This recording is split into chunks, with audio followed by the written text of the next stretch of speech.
Public health facilities across the country have reported drug stockouts that are forcing patients to dig deeper into their pockets for treatment. The national medical stores blame this on the delays in distributing medicines, which have largely been as a result of delayed payment of funds. Health Minister Dr. Ruth Aceng presented a statement to Parliament. For the whole of July 2022, there were no funds available for distribution of medicines.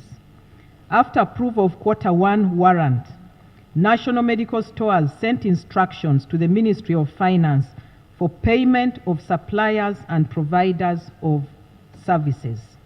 However, most of these instructions to pay suppliers, including for distribution-related services, were not honored until the end of September 2022. Aceng also attributed the drug stockouts to increased distribution costs as a direct result of the increase in fuel prices, erosion of the available resources as a result of the Ebola response activities, for which no additional funds were provided. To date, national medical stores has not been provided with additional resources to alleviate this challenge. However, Ministry of Finance Spokesperson Jim Mugunga said that out of the medical stores' annual budget of 513 billion shillings, 383 billion shillings was released between July 2022 and January 2023. He told NTV that as of January 31st, NMS had 66 billion shillings that was unspent. And you can clearly see that these balances are seated on the account. So even if we had a crisis, assuming 66 billion is not good enough to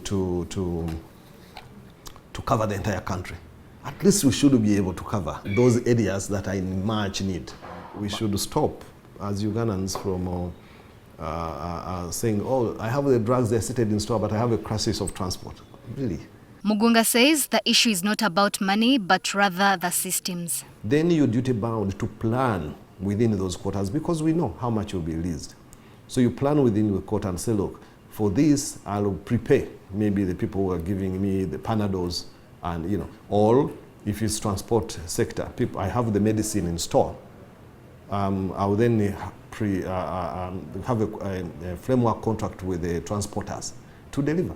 You know, so there are tools that they can actually adapt. And this is a discussion that we've had. Some of the medical facilities have not received essential drugs since October. With these contradictions between finance and health ministries, the Deputy Speaker of Parliament, Thomas Taebwa, has directed the Prime Minister to convene an urgent meeting and report to the House tomorrow. Norbert Atkunda, NTV News.